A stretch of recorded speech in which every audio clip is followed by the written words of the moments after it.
A very feisty couple of press conferences there between the two main events. Start off with the top Shields. Marshall, what did you take away from it?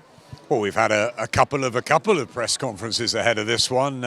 We go again, 5 weeks on. I thought it was great viewing once more. They've just got something about each other. They've known each other so long, haven't they, Clarissa and Savannah? They're chalk and cheese in personality terms.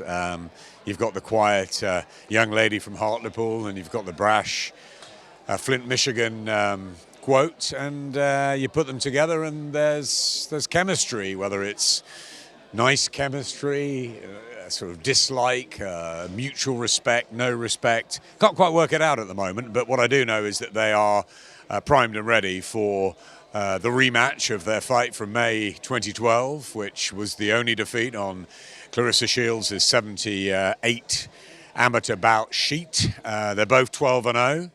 Clarissa has accomplished more in the professional business, but Savannah in the last 2 or 3 years has really flourished. She's blossomed. She's fulfilled that confidence that we all knew she had way back when, and she looks a big puncher and a very dangerous threat to Clarissa's unbeaten record. So, look, it was a bit of rat-a-tat-tat between the two. I like the fact that Savannah was trying to calm her down on occasion. Clarissa loves biting, and she bites well, and she puts out the facts, and it was great fun. It's great entertainment and part of a pre-fight hype, and this is a story, and stories work. And I want to see a really great fight on Saturday night. I think we'll have one. I think it's too hard to call, and let's see if we can get them to dance again down the line in a rematch too. It's a great story, and remember we had AJ and Dillian White when Dillian beat Joshua in the amateurs, then AJ got revenge in the pros. They're probably going to have another one. I can see this story rumbling on, but first things first, Saturday night, first all-female card ever in the UK, a proud moment for everybody at Sky Sports and at Boxer, and a wonderful time for the elite women to take centre stage, and the right time with a bad couple of weeks in boxing. Has more been made of this amateur rivalry than what you would have expected to, Adam? Obviously, it's 10 years on from when they fought. Not for me, Andy. I was pretty much there and thereabouts. I remember it well. I got to work with Savannah Marshall on the Sky Scholarship programme shortly afterwards. I remember 2012 extremely well. She froze in 2012. Savannah Marshall, Clarissa went on to win gold. She also won gold in Rio. I thought Savannah got robbed in Rio, but in the meantime, Savannah had all sorts of headaches. She was going to walk away from boxing. She was going to be a teacher. There were real struggles, and sometimes she didn't get through first rounds of tournaments, let alone the whole thing. It's incredible. Her story has just grown under Peter Fury, with Mick Hennessy, now boxer, and obviously winning that world title under Eddie, and with Hannah Rankin. I mean, it's been a brilliant rise for Savannah, and she's earned her stripes to be in this position, and she believes she's going to knock out Clarissa Shields. It's the biggest fight night of her life. Has too much gone into the actual amateur bout? It wasn't a great fight, actually, in the amateurs. I've watched it many times, and they both developed a long time and a long way from this. I do believe that Savannah Marshall has been a wasp around Clarissa Shields. I think it's something that she's been irritated about for a very long time, and it's something that she's very confident that she's going to put to bed on Saturday night. I don't think it will be a very one-sided fight either way. I think it's going to be very tense, very close. They've got 20 minutes to try and work each other out. It's not long. I believe it's going to be really good. I believe it's going to be close, and I believe we're going to go again with it. So let's see. Adam, away from the main event, Mayor Baumgardner again got very feisty up on the stage. Which way do you lean towards in that one? I really don't know. I've worked with Michaela Mayer over the course of the last year.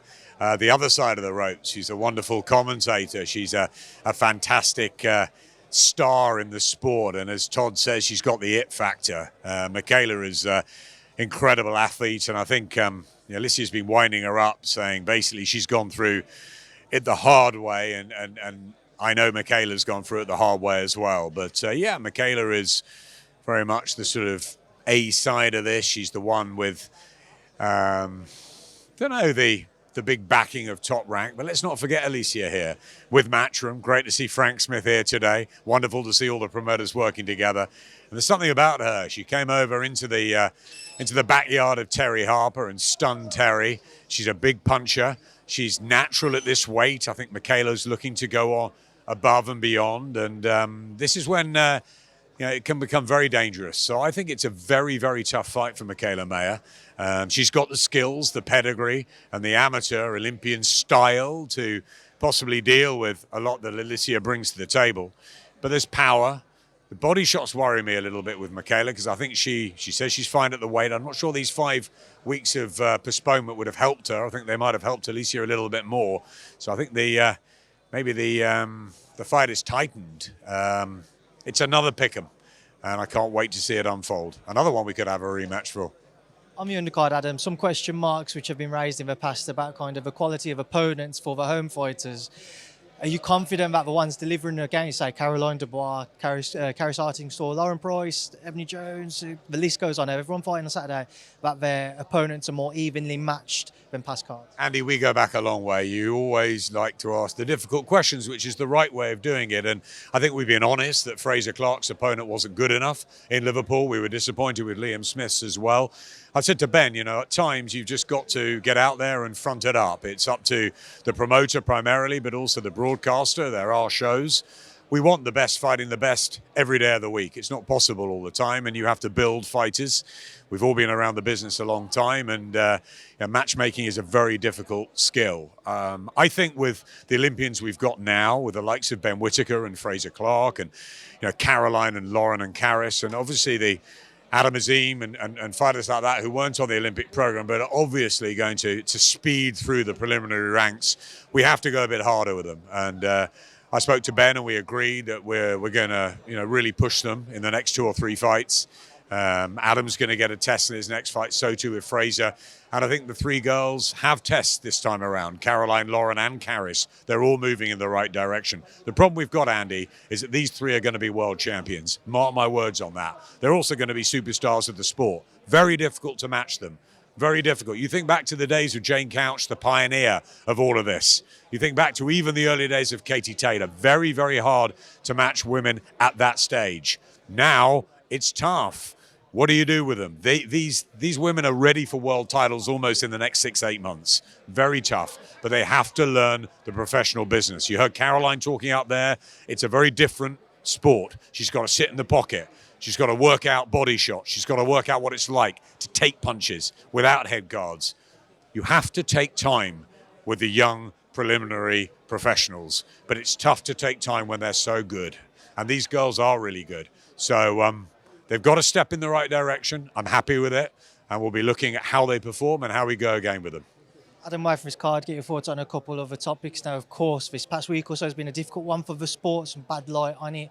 This past weekend, we were due to see Eubank Jr-Benn, but did not go ahead due to a positive VADA test in the case of Conor Benn. Now, of course, it's an ongoing story. It's developing all the time.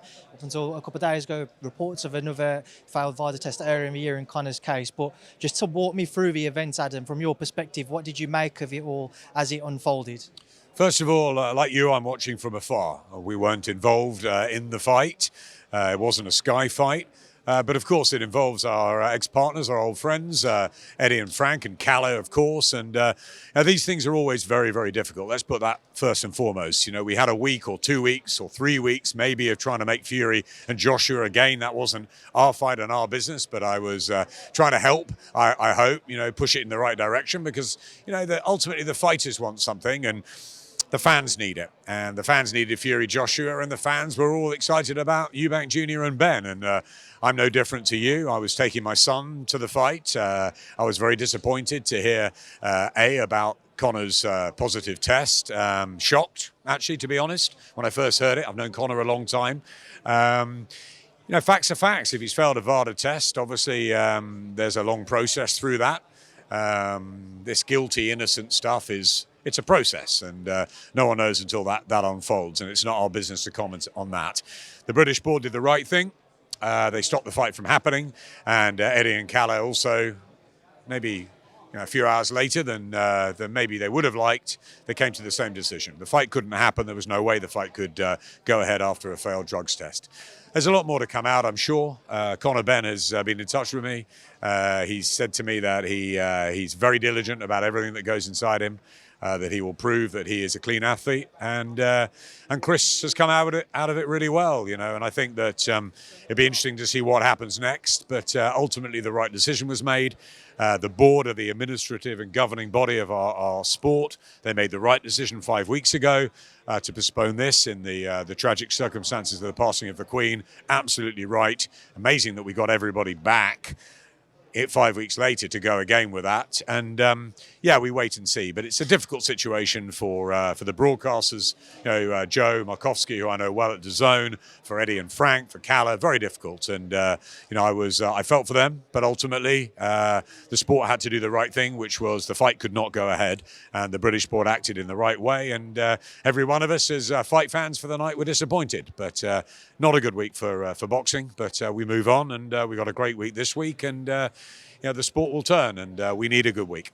And obviously you kind of tied us to what you can and can't say at the minute, Adam, but just one other thing I want to get your thoughts on was the video circulating of a Dr. Usman Sajjid suggesting ways around testing and having testers come to your house and kind of beating the cycle, shall we say. What were your thoughts on that video that's been going viral? Listen, I've watched everything as you have, and I'm keeping my opinions to myself, really, because ultimately it wasn't our show, it wasn't a Sky show, and if and when it happens to us and the difficulties in shows in the past, we deal with that. But ultimately, the board decide what happens. As far as drugs in sport, let's just get one thing straight, Andy. Drugs have no place in sport. Boxing is a dangerous, dangerous business. You and I are doing this because we love the sport and we love fighters. Fighters are the pure, most wonderful people in this sport. They're the reasons we do it. I'd like to think every fighter was clean. Maybe that's not the case. It's not for us to summarize, to theorize, to look at, to suspect. It's up to the drug testing associations to do their job. VADA have done their job, UCAD do their job, and the processes have to go through. And we don't want drugs in the sport. We want clean athletes. Conor Benn is telling me he's clean, and until that's proven otherwise, we have to listen to what he's saying. We have to listen to what everybody else is saying. Doctors, scientists, medics. I bumped into a science teacher on my way to Arsenal-Liverpool the other day, and he said it's very simple. You test hair follicles. I'm not a doctor. I'm not a medic. I'm a big fight fan, and I'm also a broadcaster.